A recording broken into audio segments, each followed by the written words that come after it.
Good morning students. मैं आज history का चैप्टर 2 नए राज और उनके राज्य, इनका शासनकाल 700 ईस्वी से लेकर 1200 ईस्वी तक रही है, इसके बारे में आज हम डिस्कशन करेंगे। ठीक है, तो चैप्टर 2 हिस्ट्री का है, नए राज और उनके राज्य 700 ईस्वी से लेकर 1200। ठीक है, तो यहाँ पर कुछ याद रखने योग्य शब्द दिए गए हैं, इसे आप अच्छी तरह से जो है पढ़ लेंगे। बुक तो सभी के पास होगा ही। तो मैं स्टार्ट करते हैं। उत्तर भारत के छोटे राज्यों का उदय, यानी उत्तर भारत में छोटे राज्यों का उदय कैसे हुआ, इस चैप्टर से आज हम डिस्कशन कराएंगे। ओके, तो चलते हैं, देखते हैं। ऐसा लिखा हुआ है, उत्तर भारत में छोटे छोटे राज्यों का उदय। उत्तर जो भारत है उसमें छोटे छोटे राज्यों का जो उदय कैसे हुआ। ठीक है, बताया गया 648 ईस्वी में राजा हर्षवर्धन की मृत्यु के बाद भारत में उलझन और अव्यवस्था की स्थिति उत्पन्न हो गई। यानी हर्षवर्धन जिनकी मृत्यु जो हुई 648 में, उनकी मृत्यु जैसे ही हो गई तो उत्तर भारत के जो लोग थे, भारत की जो व्यवस्था थी वो उलझन में पड़ गई। किसी मजबूत सम्राट के न होने के कारण भारत अनेक छोटे छोटे स्वतंत्र राज्यों में बट गया। कोई मजबूत राजा न होने के कारण जो है भारत के छोटे छोटे क्या हो गए, टुकड़े हो गए और स्वतंत्र राज्य में बट गए। ये राज्य राजपूत शासकों के नियंत्रण में रहे। ये जो राज्य बने जितने, वो किन का नियंत्रण में रहे, राजपूतों के नियंत्रण में। इनमें से कुछ शासक तो बड़े राजाओं के सामंत रह चुके थे। वे अपने अधिपति यानी राजा के लिए युद्ध में हिस्सा लेते थे और राजाओं को अपने सैनिक उपलब्ध कराते थे। बाद में कई सामंतों ने काफ़ी संपत्ति और शक्ति प्राप्त कर ली और स्वतंत्र शासक बन बैठा। यानी बताया गया है कि कुछ शासक जो थे बड़े राजाओं के सामंत रह चुके थे, वे अपने राजा के लिए युद्ध में हिस्सा लेते थे और राजाओं को अपने सैनिक उपलब्ध कराते थे। बाद में कई सामंतों ने काफ़ी संपत्ति और शक्ति प्राप्त कर ली और स्वतंत्र शासक बन गया। यानी कहा गया कि वो राजा को साथ छोड़कर को खुद का स्वतंत्र शासक बन गया। राजपूत अपनी वीरता, ईमानदारी और साहस के लिए जाने जाते थे।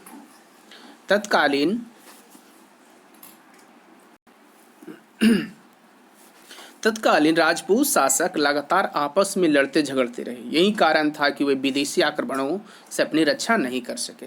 यानी कहा गया है कि जितने राजपूत शासक भारत के थे वो अपने में खुद लड़ रहे थे, तो खुद में लड़ने के कारण जो विदेशी शासक उसका फायदा उठाया और आक्रमणकारियों से अपनी रक्षा नहीं कर सके। 9वीं शताब्दी के प्रसिद्ध राजपूत राजवंशों में बंगाल के पाल वंश, गुजरात और राजस्थान के प्रतिहार वंश तथा दक्कन में राष्ट्रकूट राजवंश का नाम उल्लेखनीय है। कहा गया 9वीं शताब्दी में जो है कुछ राजपूत राजवंशों में बंगाल पाल वंश था, गुजरात और राजस्थान में जो है प्रतिहार वंश था और दक्कन के राष्ट्रकूट राजवंश का नाम उल्लेखनीय है। वही उत्तरी भारत विशेषकर गंगा की घाटी, जहां इनका इलाका अत्यधिक उपजाऊ था और जहां भौतिक साधन बड़ी मात्रा में उपलब्ध थे, पर प्रभुत्व स्थापित करने के लिए दूसरे के साथ लगातार लड़ते रहते थे। इनके इस संघर्ष को त्रिपक्षीय युद्ध के नाम दिया गया। ठीक है, आपसे पूछा जा सकता है त्रिपक्षीय युद्ध क्या है, तो कह सकते हैं कि आपस में राजाओं के लड़ने के कारण, ये राजाएं कौन थे, ये राजाएं थे पाल वंश, प्रतिहार वंश और राष्ट्रकूट वंश। ये आपस में लड़ने के कारण, ठीक है, एक दूसरे के साथ लगातार लड़ने के कारण इसका नाम रख दिया गया, इस संघर्ष को नाम रख दिया त्रिपक्षीय युद्ध। कनौज के लिए त्रिपक्षीय युद्ध। अब चलते हैं, यहाँ पर कनौज के लिए दिया हुआ है, तो पाल, प्रतिहार और राष्ट्रकूट तीनों राजवंशों के शासक कनौज पर राजनीतिक संप्रभुता स्थापित करना चाहते थे। कनौज का क्षेत्र उत्तर प्रदेश में गंगा तट पर स्थित था, इसका अर्थ था कि जो कनौज का शासक होगा वहीं गंगा घाटी के उपजाऊ व उन्नत इलाकों को भी अधिपत्य होगा। यह देखिए यहाँ फिगर दिया हुआ है। 9वीं शताब्दी के अंतिम वर्षों का भारत कैसा था। उसके बाद यहाँ कनौज पर नियंत्रण स्थापित करने के लिए इन तीनों राजवंशों के बीच युद्ध त्रिपक्षीय युद्ध के नाम से जाना जाता है। यह युद्ध एक शताब्दी से भी अधिक समय यानी 780 ईस्वी से लेकर 910 ईस्वी तक चला। बहुत लंबी युद्ध रही थी। आरंभ में प्रतिहार शासक वत्स्यराज ने बंगाल के पाल शासक धर्मपाल के विरुद्ध युद्ध करके कनौज पर कब्जा कर लिया। कहा गया आरंभ में प्रतिहार शासक जो वत्स्यराज जो बंगाल के शासक थे वो पाल शासक धर्मपाल को के विरुद्ध युद्ध करके कनौज पर कब्जा कर लिया, किंतु शीघ्र ही राष्ट्रकूट शासक ध्रुव ने वत्स्यराज को हराकर कनौज को अपने अधीन कर लिया। परंतु ध्रुव के दक्कन लौटने पर धर्मपाल ने एक बार फिर से कनौज पर कब्जा कर लिया। उसने अपने हाथों से निकल गए अन्य सभी क्षेत्रों पर भी एक बार फिर से अपना अधिकार कर जमा लिया। जब प्रतिहार शासक नागभट्ट ने गंगा घाटी पर अपना नियंत्रण स्थापित करना चाहा तो उसके इस प्रयास को राष्ट्रकूट शासक गोविंद तृतीय ने विफल कर दिया। इस प्रकार धर्मपाल और उनके उत्तराधिकारी कनौज पर शासन करते रहे। 836 ईस्वी के आसपास एक शक्तिशाली प्रतिहार शासक भोज ने कनौज को अपने कब्जे में कर लिया, किंतु उसके उत्तराधिकारी दुर्बल सिद्ध हुए। 10वीं शताब्दी ईस्वी तक कनौज पर राष्ट्रकूटों का नियंत्रण हो गया। उन्होंने कनौज में अपनी राजधानी बनाई। इस युद्ध का क्या प्रभाव रहा? तो इस युद्ध का प्रभाव निरंतर एक दूसरे से युद्ध में लगे रहने के कारण तीनों राज्यों की शक्ति छीन हो गई। बाद में चालुक्यों ने राष्ट्रकूटों के साम्राज्य का अंत कर दिया। पाल राजवंश को सेन शासकों द्वारा परास्त कर दिया गया। प्रतिहारों का साम्राज्य अनेक छोटे छोटे राज्यों में बट गया।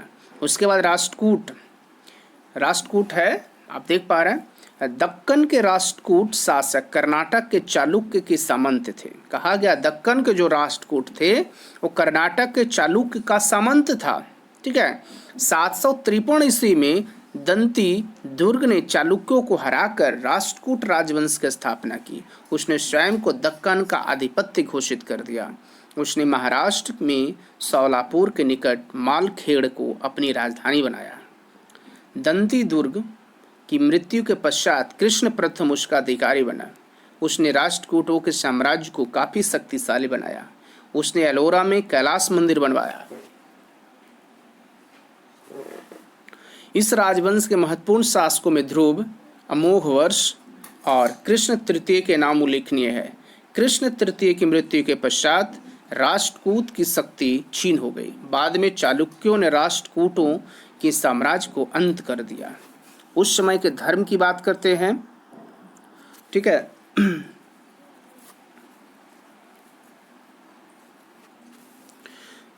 तो राष्ट्रकूट शासक शैव संप्रदाय यानी वैष्णव संप्रदाय और जैन धर्म के संरक्षक थे। वे अन्य धर्मों को भी समान रूप से आदर करते थे। उन्होंने मुस्लिम व्यापारियों को मस्जिद बनवाने और भारत में बसने की अनुमति भी दी। बंगाल और बिहार के पाल शासक के बारे में यहाँ बताया गया है। लगभग 750 ईस्वी में पाल राजवंश का शासक स्थापित हुआ। इस राजवंश का स्थापना गोपाल द्वारा किया गया है। गोपाल का उत्तराधिकारी धर्मपाल 780 से 815 ईस्वी पर बना रहा। उसका मुख्य समय के लिए कनौज शहर पर भी कब्जा रहा। धर्मपाल का उत्तराधिकारी उसका पुत्र देवपाल बना। असम और ओडिशा के कुछ हिस्सों पर अपना आधिपत्य स्थापित किया। पाल शासकों को सेन राजवंश के शासकों द्वारा हार का सामना करना पड़ा। पाल जो शासक था उसको सेन राजवंश के शासकों से क्या हुआ? हारना पड़ा। उस पराजय के बाद संपूर्ण बंगाल और बिहार में सेन राजवंश की स्थापना हो गई। 1204 ईस्वी में बख्तियार खिलजी ने 1204 ईस्वी में बख्तियार खिलजी ने बंगाल विजय की योजना बनाई। उस समय जो है 1204 में बख्तियार खिलजी बंगाल की विजय की योजना बनाई। उन दिनों बंगाल का शासक लक्ष्मण सेन था। उसने बिना किसी विरोध के लक्ष्मण सेन की राजधानी पर कब्जा कर लिया। बाद में उसने गौर के निकट लखनौटी को अपनी राजसत्ता का केंद्र बनाया। लक्ष्मण सेन भागकर पूर्वी बंगाल चला गया, जहां वहां कुछ समय तक शासक करता रहा। उस समय के धर्म, कला और संस्कृति के बारे में जान लेते हैं। तो धर्म, कला और साहित्य के संरक्षक यानी धर्म, कला और साहित्य के संरक्षक पाल शासक धर्म, कला और साहित्य के महान संरक्षक थे। जो पाल शासक थे, धर्मपाल, वो जो धर्म, कला और साहित्य को बहुत अच्छे से संरक्षक करते थे, बचाने का प्रयास कर रहे थे। उनके शासनकाल में तिब्बत, नेपाल, भूटान और बर्मा, जिसको म्यांमार कहा जाता है, तक बौद्ध धर्म का प्रसार हुआ। पाल शासक ने उनके बौद्धिक विहारों का निर्माण कराया। पाल शासक धर्मपाल ने नालंदा विश्वविद्यालय का विस्तार किया और विक्रमशिला विश्वविद्यालय की भी स्थापना की। देवपाल ने गया के प्रसिद्ध महाबोधि मंदिर का निर्माण कराया। याद रखिएगा, ठीक है, कि नालंदा विश्वविद्यालय का जो है विस्तार किसने किया? तो पाल शासक धर्मपाल ने किया था, और धर्मपाल ने ही जो है विक्रमशिला विश्वविद्यालय की स्थापना की। देवपाल ने प्रसिद्ध महाबोधि मंदिर, जो आपको महाबोधि मंदिर जो है वो भी नालंदा में है, उसका निर्माण कराया। पाल शासकों ने दक्षिण पूर्व एशिया के साथ गहरे व्यापारिक और सांस्कृतिक संबंध की भी स्थापना की। ओके, अब आता है गुर्जर प्रतिहार। गुर्जर, इस राजवंश का पहला प्रसिद्ध शासक नागभट्ट था। नागभट्ट जो था गुर्जर वंश का जो है प्रथम शासक था और प्रसिद्ध, जिसने 738 ईस्वी में अरबों को हराकर इस राजवंश का स्थापना की। राजा भोज, जो 836 ईस्वी से 885 ईस्वी तक शासन किया, इस वंश का महानतम शासक था। उसका शासन पूरब में बिहार से लेकर पश्चिम के काठियावाड़ तक फैला हुआ था। उनकी राजधानी कन्नौज थी। उसके पुत्र महेंद्रपाल ने प्रतिहार साम्राज्य में उत्तरी बिहार के क्षेत्रों को भी शामिल किया। महेंद्रपाल के उत्तराधिकारी दुर्बल सिद्ध हुए। महमूद गजनी ने 1019 यानी 1019 ईस्वी में कन्नौज पर आक्रमण किया तथा बिना किसी अधिक प्रतिरोध के उसने इस शहर को अपने कब्जे में ले लिया। प्रतिहार साम्राज्य के नष्ट होने के बाद प्रतिहारों का स्थान पर 4 प्रमुख राजवंश ने ले लिया। वे थे अजमेर के चौहान, बुंदेलखंड के चंदेल और गुजरात के सोलंकी तथा मालवा के परमार राजवंश। ये 4 ऐसे राजवंश थे जिनका बहुत बड़ा दबदबा था। कला और विद्या के संरक्षक, गुर्जर प्रतिहार राजवंश के शासक भी कला और विद्या के महान संरक्षक थे। राजा भोज विद्वान, दयालु और न्यायप्रिय राजा था। उसकी बुद्धिमानी और इच्छाइयों के बारे में आज भी अनेक कथाएं कही सुनी जाती हैं। प्रतिहार शासकों ने कन्नौज में सुंदर महल और मंदिर बनवाए। उन्होंने बगदाद, जो वर्तमान में इराक है, में अपने दूत भेजे। इस संपर्क से भारतीय दर्शन, विज्ञान, ज्योतिष और गणित का पश्चिमी एशिया का प्रसार हुआ। उसके बाद प्रशिस्त एक ऐसा लेख है जो किसी की प्रशंसा में लिखा जाता है। एक विद्वान ब्राह्मण द्वारा लिखी गई एक प्रश्न में प्रतिहार शासक नागभट्ट की उपलब्धियां का वर्णन किया गया है। इसमें कहा गया है कि उसने कन्नौज, बंगाल, गुजरात, मालवा, वर्तमान जो मध्य प्रदेश का भाग है, और उत्तर भारत के अनेक अन्य राजाओं को युद्ध को परास्त किया। ठीक है, उसके बाद आता है नेक्स्ट चहमान अथवा चौहान।